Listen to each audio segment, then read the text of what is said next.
చూస్తున్నాం.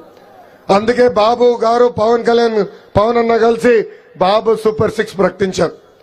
దానిపైన అనేక ఆరోపణలు చేశాడు ఈ జగన్. అది కిచిడి అని పిలిచాడు.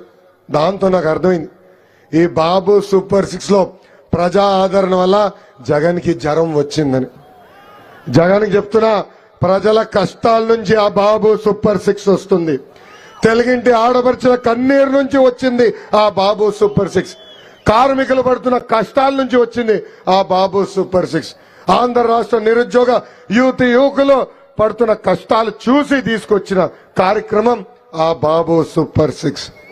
ఆ బాబు సూపర్ 6 అనేది ఆంధ్ర భోజనం, రాయలసీమ రాగి సంఘటన లాంటిది. అలాంటి పవిత్రమైన మేనిఫెస్టోని ఎగతాళి చేశాడు ఆంధ్ర రాష్ట్ర ముఖ్యమంత్రి సైకో జగన్. జగన్ ఓటమి దేవుడు స్క్రిప్ట్ రెడీ చేశాడండి. పాపం వాళ్ళకి అభ్యర్థులు దొరకట్లేదు. ఎంపీలుగా పోటీ చేయాలంటే పక్క నియోజకవర్గాల నుంచి ట్రాన్స్ఫర్ చేసే పరిస్థితి. ఏకంగా విశాఖపట్నం ఎంపీగా పక్క నియోజకవర్గం నుంచి ఒక అమ్మని తీసుకొచ్చి నిలబెడుతున్నారు.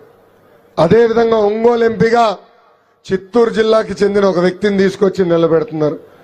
నర్సరావుపేట ఎంపీగా బెట్టింగ్ స్టార్ ఉన్నాడే అనిల్ యాదవ్, నెల్లూరు ప్రజలు చీపో అంటే ఆయన తీసుకొచ్చి నర్సరావుపేటలో పోటీ చేస్తాడు.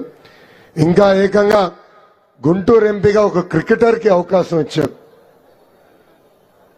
కరెక్ట్ గా ఒక 6 నెలల తర్వాత నాకెంత డబ్బులు ఇస్తామని జగన్ అడిగాడు. నాకు వద్దురా బాబు అని ఆ క్రికెటర్ ఈరోజు పారిపోయే పరిస్థితి ఆంధ్ర రాష్ట్రం చూస్తున్నాం. కర్నూలు ఎంపీగా సొంత పార్టీ మంత్రిని ఎలమంటే నాకు వద్దురా బాబు, కావాలంటే నేను రాజకీయాలు వదిలేసుకుంటానని చెప్తున్నాడు. తిరుపతి ఎంపీగా వాళ్ళ ఎమ్మెల్యేని పంపిస్తే అసలు నాకు ఎమ్మెల్యే కాదు కదా, ఎంపీ టికెట్ కూడా వద్దని ఏకంగా పారిపోయే పరిస్థితి ఈ రోజు ఆంధ్ర రాష్ట్రంలో చూస్తున్నాం. 175 స్థానాలకి 75 స్థానాల్లో కనీసం అభ్యర్థులు ఈ రోజు దొరికే పరిస్థితుల్లో ఈ వైకాపా పార్టీకి లేనే లేదు. ఎన్నికల ముందల బీసీ సోదరులు ఏమన్నాడండి? బ్యాక్వర్డ్ క్లాస్ కాదు, బ్యాక్ బోన్ క్లాస్ అన్నాడు. ఏకంగా దళితుల దగ్గరికి వెళ్ళి మీ బిడ్డని నేను చెప్పాడు. అదే జగన్ ముఖ్యమంత్రి అయిన తర్వాత బీసీ సోదరులు వెన్నముక్క ఎరగొట్టాడు. దళితుల్ని చంపి శవాల్ని ఏకంగా డోర్ డెలివరీ చేసే పరిస్థితి ఈ రోజు మనందరం చూస్తున్నాం. అంతెందుకు వాళ్ళ పార్టీకి చెందిన అనేక మంది ఎమ్మెల్యేలని ఎంపీలని ట్రాన్స్ఫర్ చేశారు. ఇప్పటికీ 62 మంది ఎమ్మెల్యేలని 16 మంది ఎంపీలని ట్రాన్స్ఫర్ చేశారు. దాంట్లో 90% మంది బీసీ ఎస్సీ ఎస్టీ సోదరులకు చెందిన వాళ్ళు. వాళ్ళ సొంత సామాజిక చెందిన ఒక్క నాయకుడిని కూడా ఈ ప్రభుత్వం ట్రాన్స్ఫర్ చేయాల, ఆ వైకాపా పార్టీ ట్రాన్స్ఫర్ చేయాల. అంటే బీసీ సోదరులు అంటే ఎంత చిన్న చూపో ఇదొక ఉదాహరణ మాత్రమే. ఇది నేను చెప్తాం కాదు, వాళ్ళ పార్టీకి చెందిన సొంత బీసీ ఎస్సీ నాయకులు ఏం చెప్పారో ప్రజలందరూ తెలుసుకోవాలా. వాళ్ళ పార్టీకి చెందిన యాదవ నాయకుడు జంగా కృష్ణమూర్తి గారు ఏకంగా వైకాపా పార్టీలో బీసీలకి గౌరవం లేదు అని చెప్పారు. వాళ్ళ పార్టీకి చెందిన కర్నూలు ఎంపీ పద్మశాలి నాయకుడు సంజీవ్ గారు ఏకంగా వైకాపా పార్టీలో బీసీలంటే చిన్న చూపు అని చెప్పే పరిస్థితి.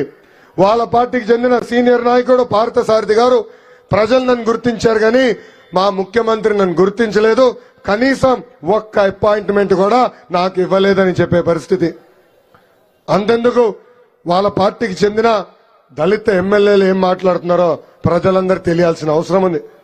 వాళ్ళ పార్టీకి చెందిన దళిత ఎమ్మెల్యే అలేజా గారు జగన్ కి దళితులు అంటే కనీసం గౌరవం లేదని చెప్పారు.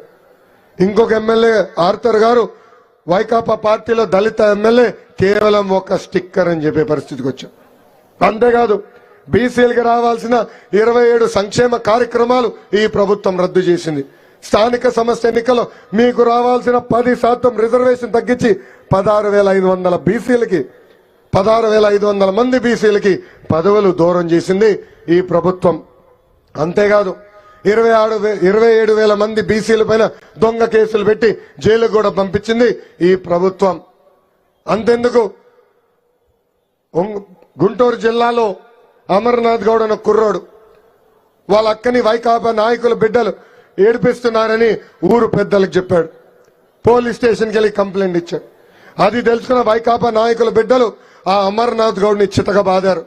అంతేకాదు అతను చదువుతున్న టెక్స్ట్ బుక్ నుంచి కాగితాలు చింపి నోరులో కుక్కేసి బతకుండగా కాలు చేతులు కట్టేసి పెట్రోల్ పోసి తగలబెట్టారు. ఇది బీసీ సోదరులంటే ఈ ప్రభుత్వం ఇచ్చే గౌరవం. ఇది దయచేసి